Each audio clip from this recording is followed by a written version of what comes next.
Buenas tardes, bienvenidas todas las personas que se conectan a este espacio de conversación con Jonathan Acevedo, director del cortometraje Cartas a la Memoria.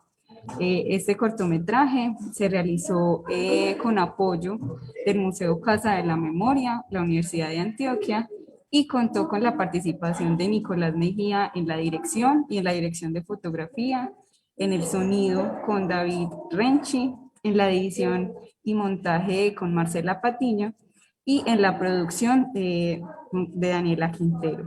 Eh, Como les digo, hoy nos acompaña Jonathan, él es egresado de producción de televisión del Politécnico Colombiano Jaime Isaza Cadavid, graduado del pregrado de comunicación audiovisual y multimedial de la Universidad de Antioquia, y además de Cartas a la Memoria ha desarrollado otros proyectos como Inercia, La Belleza de Dora, y ha participado como realizador, productor, editor y periodista de medios de comunicación como Telemedellín y El Colombiano. Muchas gracias, Jonathan, por acompañarnos en este espacio. Joana, a ustedes y a la Cinemateca pues por propiciar esta conversación y esta proyección de Cartas a la Memoria. Bueno, Jonathan, antes de comenzar como a hablar un poco directamente como del cortometraje, quisiera preguntarte como cuáles fueron esas intenciones iniciales antes de empezar pues como con ese proceso de guión, de grabación, cómo fue también como ese tema de contactar a doña Amparo, el contexto en el que ella se encuentra, eh, y un poco pues como de eso previo a la generación pues como del corto. Eh, bueno, es un proceso muy largo. Yo creo que en el audiovisual, pues cuando uno hace algo audiovisual, ficción, documental, videoclip, uno siempre está tratando de resolver como ciertas inquietudes. Una de las inquietudes que yo tenía, pues yo crecí en Barbosa, Antioquia, que es aquí al lado, en el Valle de Aburrá. Yo crecí pues en este municipio, pero la familia de mi papá es una familia campesina. Entonces, alrededor como de la familia, de las historias familiares y todo lo que hay ahí, pues me generó muchísima inquietud eh, resolver asuntos como de la violencia, que es una violencia que se nos volvió, digamos que paisaje, pues porque la contaron siempre los medios de comunicación. Pero cuando yo escuchaba esos relatos familiares y como lo que le pasaban a los vecinos de mis abuelos en su vereda, o en fin, como relatos mucho más cercanos, yo siempre pensaba que la violencia se debería contar desde otra manera, mmm, que no revictimizara a las personas, tampoco que les mostraran pues como un acto heroico, ser un superviviente, pero que por lo menos se pudiera contar la historia como de una manera más cercana y un poco más sensible, así nos parezca paisaje, ¿no? Entonces digamos que esas fueron como las dudas iniciales que quise resolver. Y estando pues en la Universidad de Antioquia, que es una universidad tan diversa, en donde se habla de tantas cosas que pasan en el país, pues como ese deseo de contar ese tipo de historias, como que se reafirmó muchísimo más. Eh, y Cartas es un proyecto de tercer semestre en el que digamos que tuvimos como un año y medio, un año más o menos en investigación, porque en el segundo semestre había hecho una investigación relacionada con el conflicto y las víctimas en el país, sobre todo con el tema de la memoria. En ese momento el Museo Casa de la Memoria apenas era una idea, apenas se estaba armando, entonces me parecía muy interesante como esos relatos de la memoria, y pues por ahí nos fuimos metiendo, hasta que en esas visitas y esas investigaciones en algunos actos, que suena muy chistoso, pero se llamaban las ferias de las víctimas, y era como una feria donde las víctimas del conflicto, pues si tenían emprendimientos vendían, pero también habían espacios de reparación, o sea, estaba la fiscalía haciendo asesoría, estaba el programa de atención a víctimas del conflicto haciendo asesorías jurídicas, legales, de todo tipo. Entonces, cuando estuvimos ahí, en una de esas visitas, pues yo conocí a doña Amparo, y la conocí porque alguien estaba dando había como un debate entre varias personas y ella se paró y se puso en la mitad y dijo como no, pues yo creo que ustedes lo que están diciendo ustedes no es así. Y yo quedé como, wow, esa señora que además se parece físicamente muchísimo a mi abuela paterna, eh, yo dije como, esta señora tiene algo, me quedé con el contacto y dije, algún día voy a hacer algo con ella. Y pues algún día terminó en hacer cartas a la memoria.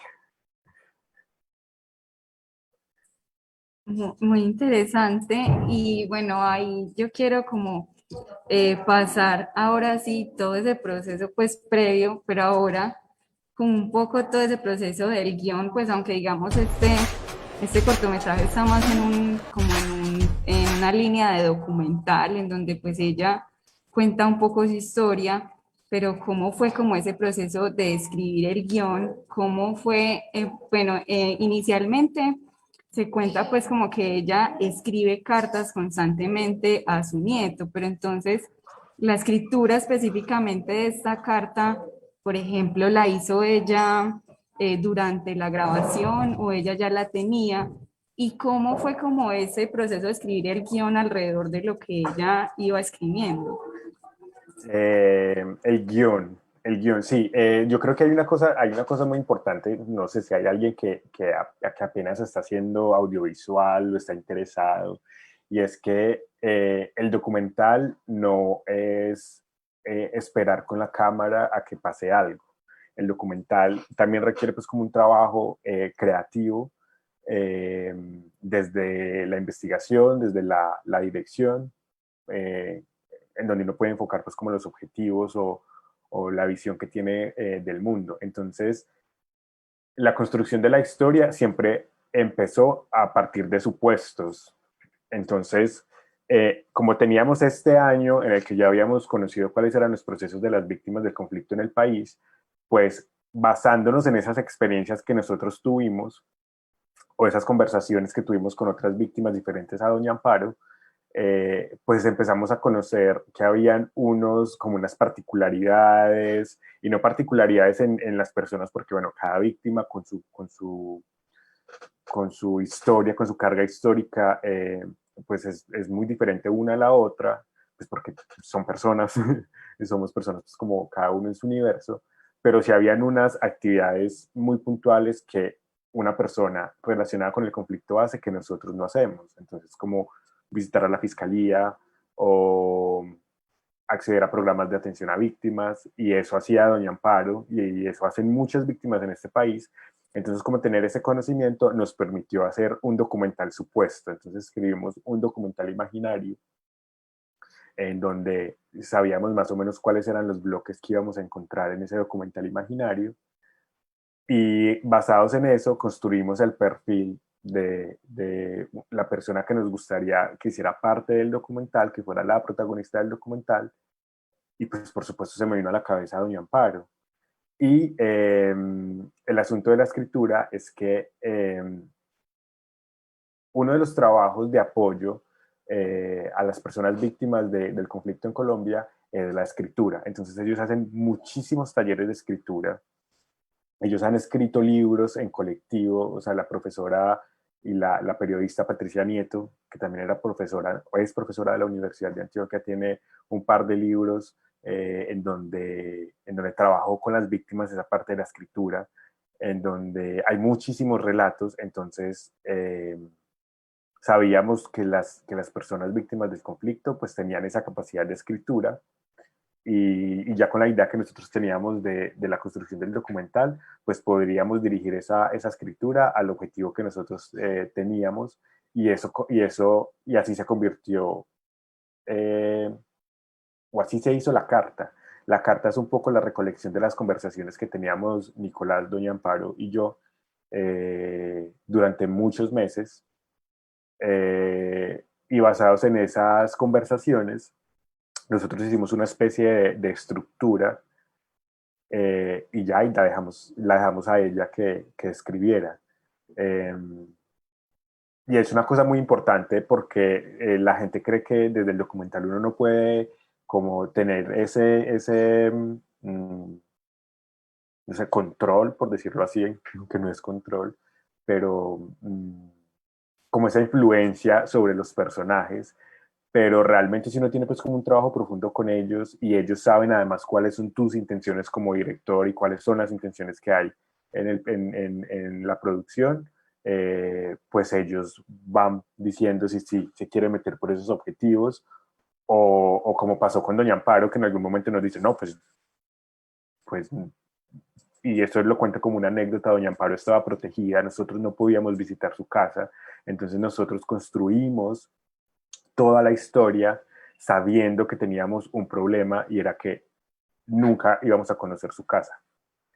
Pero un día ella dijo, no, yo sí quiero que conozcan mi casa. Y eso a nosotros nos cambió muchísimo el panorama, porque entonces sabíamos que podíamos negociar con ella ciertas cosas, que ella estaba de acuerdo con lo que estábamos haciendo y pues que también nos podía poner los límites cuando ella quisiera. Y una pregunta ahí como curiosa, entonces, si no hubieran podido utilizar la casa de ella, ¿qué otras locaciones estaban como pensando en reemplazar? Nosotros pensamos todos los escenarios posibles. De hecho, nosotros conocimos su casa cuando ella nos invitó al bautizo de su nieto. Así fue como entramos a la casa. Y eso fue algo inesperado. O sea, eso fue algo inesperado.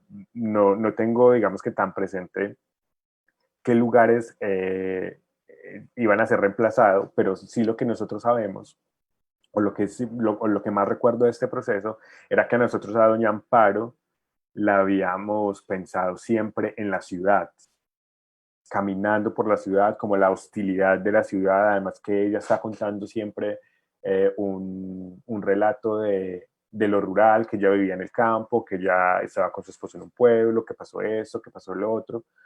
Entonces queríamos como confrontar el relato que había de la ruralidad con una mujer del campo viviendo en la ciudad. Eh, pero nosotros también estábamos conscientes que le iba a faltar intimidad, pues porque no íbamos a conocer su núcleo familiar, pero de repente ella nos dejó entrar a su casa y eso para nosotros eh, fue un plus, pues porque conocimos a su nieto, conocimos a su mamá, conocimos dónde vivía, conocimos a quien en ese entonces era la pareja de su hija, en fin, conocimos un espacio que para nosotros también era muy valioso. ¿Y cuánto tiempo se demoraron como en todo ese proceso de rodaje? Largo, fue largo. Eh, porque, pues, Cartas a la Memoria es un trabajo netamente académico. Es mi proyecto de semestre, de tercer semestre de comunicación audiovisual de la Universidad de Antioquia. Eh, y resulta que ese año hubo un paro estudiantil muy extenso, entonces nosotros empezamos a hacer la investigación y los acercamientos con Doña Amparo. Llegó el paro y lo que hicimos nosotros fue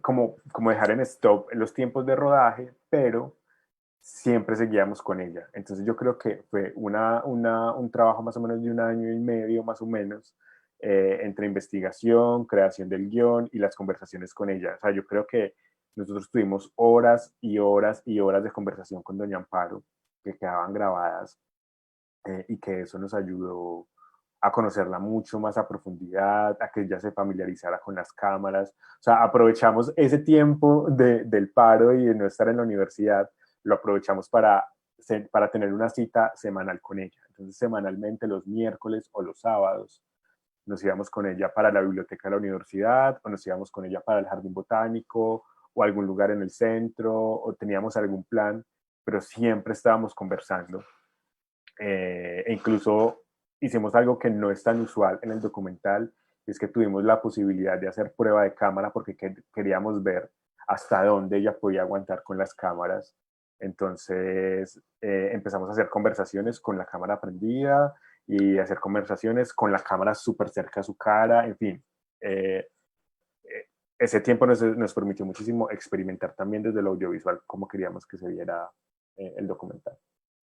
Ahí me parece muy interesante. Yo tenía como esa pregunta porque, por ejemplo, cuando van en el bus, cuando ella va en el bus, hay un momento donde permanece mucho tiempo frente a la cámara a ella. Entonces, ¿cómo fue como ese proceso de ella tomar confianza? Porque no sé, pues parto de la suposición de que no tenía como esa familiarización con una cámara, que de pronto al principio estaba un poquito no sé, como prevenida, cómo fue como eso, pues yo creo que ese proceso que me acabas de contar ayudó, pero también pues cómo fue como por parte de ella.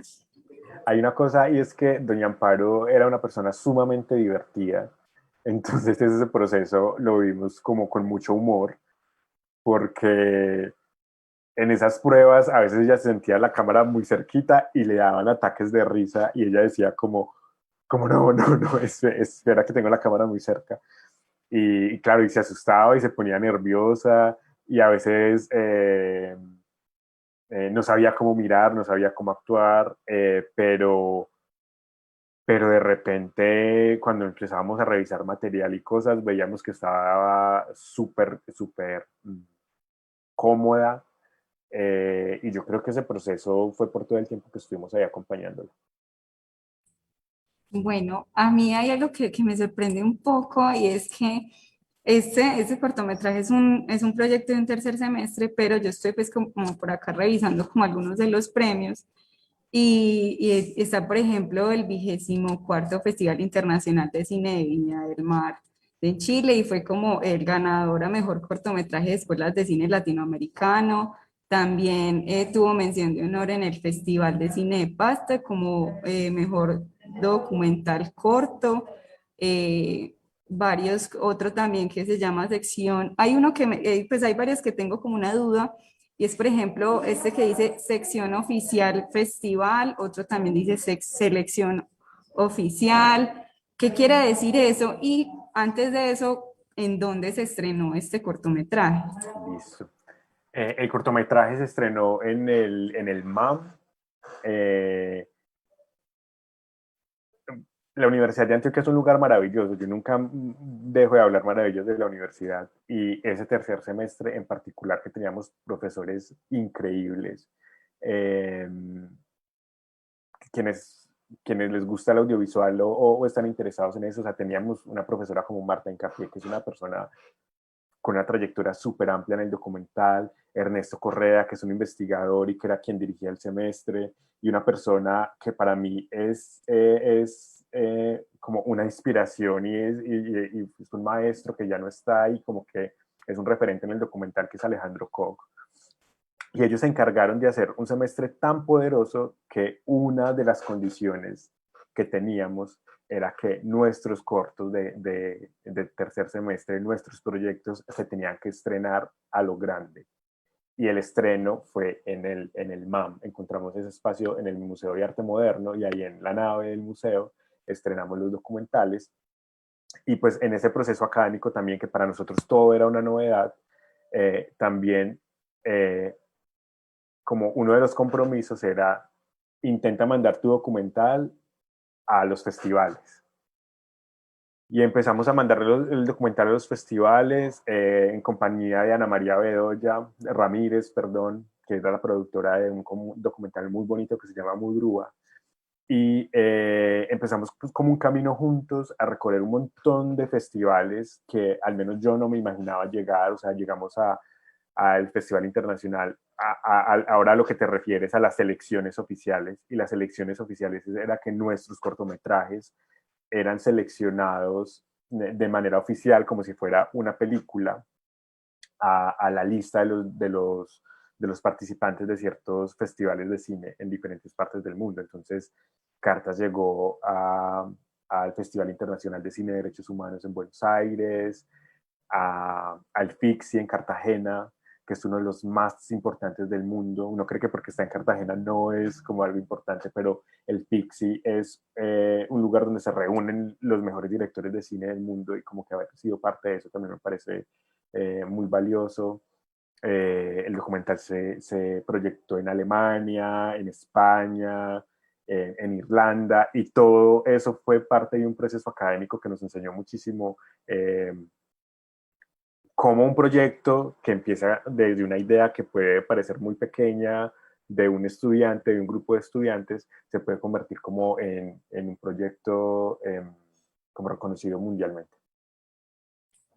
Muchas gracias, Jonathan. Bueno, ya volviendo como un poquito a otra vez como al corto, hay algo que digamos en un momento se da y es cuando Amparo visita la fiscalía y ahí suceden como que se escuchan como algunas voces como atrás en donde distintas personas cuentan un poco de cuándo fue desaparecido su familiar. Entonces hay una persona que dice que su hijo en el 99, otra persona que habla como del 2002, como ese tiempo pues como muy cercano entre todas. Y hay varias frases pues como que a mí me calan, como una que dice una señora que decía: yo no sabía que en Colombia desaparecían personas hasta que desaparecieron a mi marido. Entonces ahí yo quería preguntarte cómo fue ese relacionamiento con esas otras personas que se escuchan ahí como externas, que aunque no son directamente, por decirlo, la protagonista de la historia, también tiene mucha importancia en lo que cuenta el cortometraje. Y una de las cosas que siempre discutíamos era cómo Doña Amparo podía representar como la diversidad de muchas personas del conflicto, pero también cómo ella se reunía con otras personas. Entonces hicimos nosotros una actividad en la universidad en donde invitamos a varias personas víctimas de desaparición que tienen familiares desaparecidos, y pues ellos fueron a la plazoleta de la Universidad de Antioquia. Hicimos como una ronda y ellas empezaron a contar su historia. Entonces se fueron acercando, la gente se fue acercando, ellas empezaron a conversar y pues nosotros aprovechamos ese momento para grabar las voces. Por ejemplo, Victoria, creo que se llama, María Victoria, que es la que tú dices, la de ella no sabía que desaparecía gente en Colombia hasta que desapareció su esposo. Es una persona de clase alta y su esposo era un ingeniero que fue a hacer un trabajo y simplemente no volvió, no volvió. Entonces ella se empezó a relacionar también con este grupo de, de, de víctimas y se empezó a reconocer el conflicto, y también era una voz súper valiosa en eso, porque es entender que el conflicto no solamente le pega a una, a una población específica, que claro, es la más afectada en número, pero el conflicto nos pega a todos, a todos. Bueno, y yo quería preguntar otra cosa, bueno, que esta me daba pues como un poco que te pregunté, y es, ella en el cortometraje menciona que 4 años después eh, desapareció un hijo de él y que y ella decía probablemente nunca aparezca. Entonces ahí yo quería preguntar si pues con esta persona también se ha hecho pues como el proceso de búsqueda y digamos cómo ha sido como el resultado, porque ella digamos se menciona más con respecto a su esposo, pero lo menciona como por un ladito, pero entonces queda como la duda de si esta persona también está siendo buscada. Sí, sí, claro, claro. De hecho, una de las búsquedas que tienen Amparo, que tenía Doña Amparo y que tiene Alejandra, su hija, es encontrar alguna respuesta sobre ellos dos. Esa es no sé si bandera es la palabra, pero es como un- su estandarte, como su búsqueda constante, y que lamentablemente no han tenido nunca respuesta.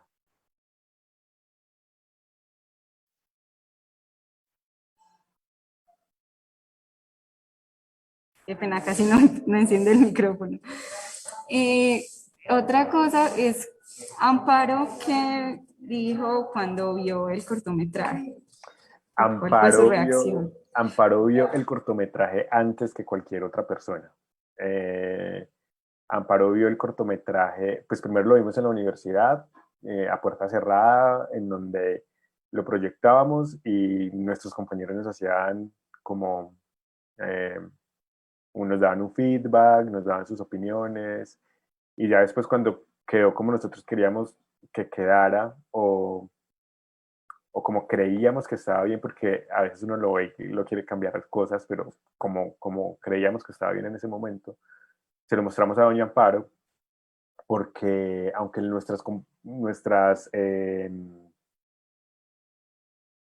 como las opiniones de nuestros compañeros eran muy valiosas y de los profesores, pues finalmente a nosotros nos importaba muchísimo más la de Amparo por la relación en la que construimos. No íbamos a cambiar todo el documental por ella, pero sí queríamos escuchar su opinión y saber qué era lo que pasaba ahí.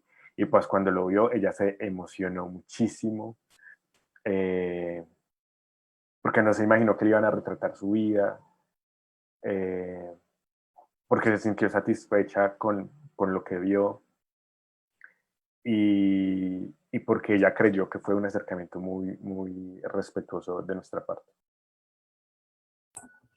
Bueno, en estos momentos pues quiero invitar a las personas que estén conectadas a que nos dejen sus comentarios, sus preguntas. Por aquí las estaremos leyendo. Por otra parte, Jonathan, hay algo pues que, digamos, se menciona desde el inicio y es que estamos acostumbrados, por ejemplo, a escuchar la frialdad de los noticieros, pero que pocas veces nos preguntamos, pues, qué pasa con la vida de esas familias que tienen alguien desaparecido. Y otra cosa que dice después Amparo, que habla un poco de la indiferencia, de cómo duele la indiferencia, que eso es lo que más duele, ¿cierto? Que realmente el dolor de una familia no es algo temporal. Entonces ahí yo quisiera preguntarte digamos, ¿qué piensas tú al respecto y cómo, digamos, esa visión ha marcado tu trabajo, pues, de ahí en adelante y también como tu forma de pensar al respecto? Supongo que también. ¿Cierto? eh, pero, pero, pero yo creo que Cartas a la Memoria y haberme acercado también un poco a las víctimas del país, a mí sí mm, me dio otra visión, digamos que como les contaba, pues estaba contando anteriormente, yo sabía lo que pasaba desde que era un niño porque esos relatos estaban cerca en mi casa, pero cuando uno ya se sienta a conversar con una persona que ha vivido lo que ha sido una violencia tan fuerte en nuestro país, de manera tan cercana, sin que sea un relato de noticiero, pues aparece primero un sentido de respeto enorme, porque uno sabe las barreras que hay en este país, pero también un sentido de un poquito de responsabilidad, no como salvadores, porque eso nunca será, pero sí un poquito de responsabilidad eh,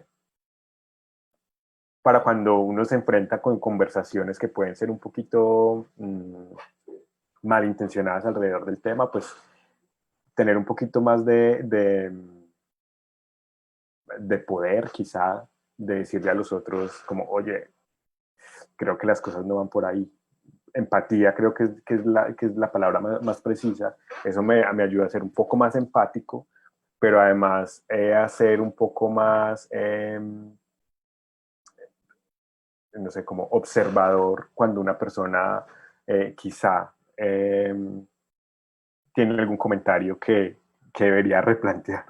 Como que eso, de hecho, por un tiempo a mí me marcó muchísimo mi discurso personal y me enfrentó a muchísimas cosas, a muchas realidades sociales, pero con el tiempo me di cuenta que es algo que yo no puedo solucionar, pero que con labores muy sencillas como proyectar el documental o como en una conversación entre amigos, decir como, oye, la realidad es esta, eh, pues nada, eso es lo que me ha permitido.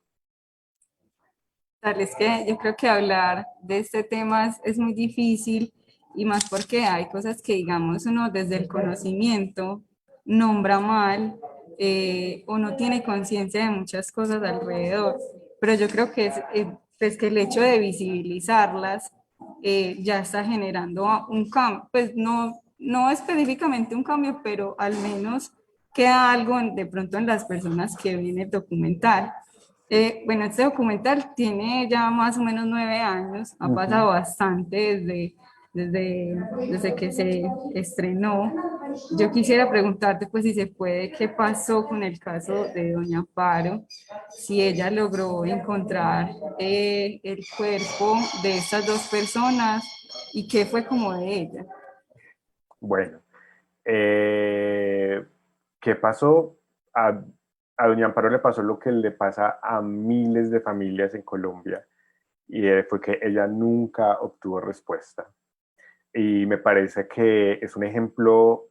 Alejandra Balvin, la hija de doña Amparo, y doña Amparo son un ejemplo tremendo de la resistencia de muchas familias en este país, y es que creo que ellas incluso saben que esas respuestas nunca van a estar, pero ellas están ahí recortándonos una y otra vez que sus familiares no están. Así nosotros no los hayamos conocido, así nosotros no sepamos directamente quién fue Hernando y quién fue Adonis, el esposo y el hijo de doña Amparo, pues ellas están ahí como resistiendo y diciendo que a pesar de que pase el tiempo y a pesar de que no haya una respuesta, están ahí. Eso me parece un acto de valentía tremendo, sabiendo con los años cómo, qué es lo que le pasa a los líderes de este país. Entonces, que ellas dos estén ahí con su bandera, con los nombres de sus familiares, hablando, eso es un acto de resistencia, así no haya una respuesta, a la respuesta que ellos quieren. Y pues doña Amparo resistió muchísimo tiempo, muchísimo tiempo. Doña Amparo fue una mujer tremendamente fuerte, y este año lamentablemente ella falleció por un cáncer. Eh, y otra vez es el ejemplo de las personas de este país que se mueren literal esperando una respuesta de la guerrilla, de los paramilitares, del Estado, porque el Estado también eh, es una,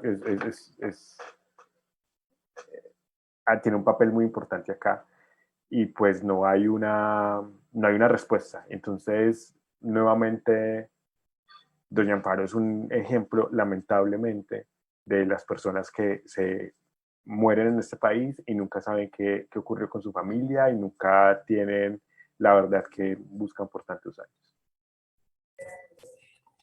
Ese es un tema pues bastante complejo y pues porque es que el tema pues es de mucho tiempo, hay personas pues que han pasado demasiado para lograr encontrar y tener una garantía es muy difícil, pero yo creo que también lo que hacen ellos en esa valentía es hacer memoria, ¿cierto? Y por aquí había leído algo que decía que la memoria más que un recuerdo es una construcción. Y es esa construcción también de ese alguien que va a seguir marcando las generaciones, ¿cierto? Y que la memoria, el no olvidar, sigue siendo muy importante, y que aunque no está, digamos, ese cuerpo, el no olvidar también es un acto de valentía de estas familias. Sí, Yo, y ojalá que hayan muchas conversaciones siempre alrededor de esos temas, y que en los colegios, por ejemplo, en muchas partes, siempre haya una voz que nos esté recordando eh, como los momentos tan difíciles que han pasado mucha gente en este país, y que hay una cosa muy importante que todos estamos esperando, y es un asunto de verdad, que quizás es el asunto de reparación más potente que pueda ocurrir en un país como Colombia, con un conflicto tan alto. total, el tema de la verdad, yo creo que es una de los, por ejemplo, es una de las comisiones más importantes en todo este proceso de paz, porque el hecho de yo saber qué pasó me va a generar mucho más, pues no va a reparar del todo el daño, pero también va a generar de pronto un poco una tranquilidad de saber qué pasó, y es mejor eso a tener una incertidumbre siempre. Y también el tema, pues, que yo creo que de la memoria, es también el hecho de eso que hablábamos ahorita, de la indiferencia, ¿cierto? Y de que cómo esas otras generaciones, que digamos yo tampoco me siento tan vieja, pues recordamos y no somos indiferentes a ese tipo de cosas, ¿cierto? Porque a veces nos hacemos de pronto los de la vista gorda, por decirlo así, con lo que pasa, ¿cierto? Y sigue pasando, y sigue pasando. Y está bien, bueno, en muchos casos no podemos hacer nada, pero tampoco podemos hacernos como si no pasara nada. Yo quería ya pasar como a preguntarte un poco sobre qué fue como todo el equipo de grabación de Nicolás Mejía, que entiendo que fue como alguien que te acompañó bastante como en el guión, en la producción, en la fotografía, y también de ti sobre esos esos otros dos trabajos que hiciste, que fue Inercia y que fue La belleza de Doris. Bueno, Nico en este momento es profesor de la Universidad de Antioquia. Daniela es una de las productoras de audiovisual, creo que no me voy a equivocar. Daniela es una de las personas, de las productoras audiovisual de Medellín más importantes, más tesas, que la tiene más clara. Eh, y ella sigue ahí en este momento, es la productora, hace parte del equipo de producción de una película. Eh, Marcela que es la editora, hace producción de contenidos educativos. David está muy enfocado en la parte cultural. Pues como les decía, Nico es profe de la Universidad de Antioquia. Además, Nico tiene un background y es que Nico es historiador de la Universidad Nacional. Él finalmente no se graduó como comunicador audiovisual, eh, pero pues su carrera de historiador pues le da un bagaje súper amplio en asuntos de investigación. Y pues nada, yo también he estado haciendo ahí audiovisual relacionado con Inercia, que es el videoclip que mencionabas. También La belleza de Dora, que es mi trabajo de grado, que están relacionados muchísimo con el cuerpo, porque yo creo que si hay algo que me enseñó Cartas, es a valorar un poco el asunto del cuerpo y no como un asunto cosmético, sino como el cuerpo también como una herramienta de lucha, por decir así. Entonces creo que por ahí me fui metiendo en el audiovisual como con ese tema en específico. Bueno, no, ya más o menos esas han sido pues como mis preguntas, de igual forma como también preguntarte qué ha venido pues ahora después de los cortometrajes, a qué estás dedicado, y si piensas hacer como otros trabajos relacionados, y también preguntarte si te ha gustado pues como más que todo esa línea documental o también has pensado como algo, por decirlo, de ficción. Bueno,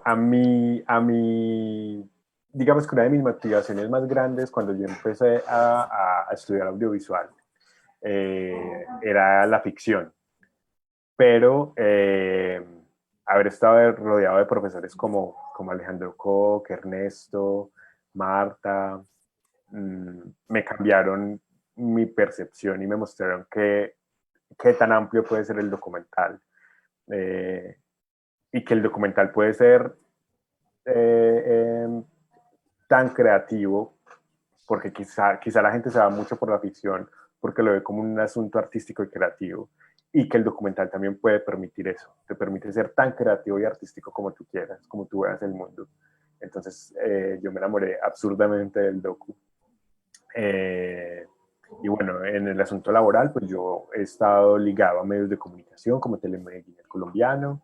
He tenido la oportunidad de participar en unos proyectos audiovisuales, pero también he estado muy enfocado con el asunto de las plataformas digitales, producir, pensar y crear contenido para estas plataformas, y que es algo a lo que actualmente me dedico pues, con una compañía internacional, a estar atento a, al asunto de producción, pero desde los espacios digitales. Y hay una que se me quedó como ahorita, que se me había olvidado, y era que al finalizar pues como todo el tema de los créditos del corto, hay una parte donde aparece pues ya como el logo de la Universidad de Antioquia y algo que se llama bla, bla, bla. Entonces quisiera conocer un poco de qué es eso, pues por qué está ahí y pues no, como contextualizarnos un poco sobre eso. Está ahí porque, como te había comentado, ese semestre fue pensado como hacer la tarea audiovisual desde crear una empresa, por decir así, y bla, bla, bla, pues como lo que sería una empresa del equipo una empresa de producción audiovisual del equipo que nosotros construimos, y pues fue un ejercicio académico meramente, pero que por esos días lo debíamos hacer. Listo, no, pues en general estas han sido pues como todas las preguntas que tenía para hoy.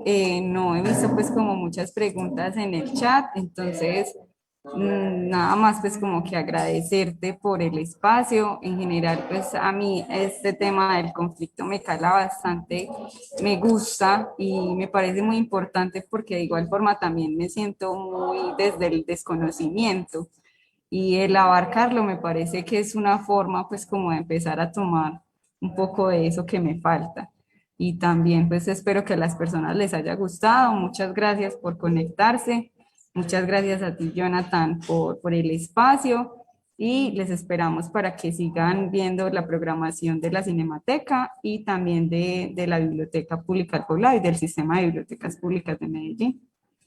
Ana, a ustedes muchísimas gracias y a la Cinemateca por esta invitación. Así es.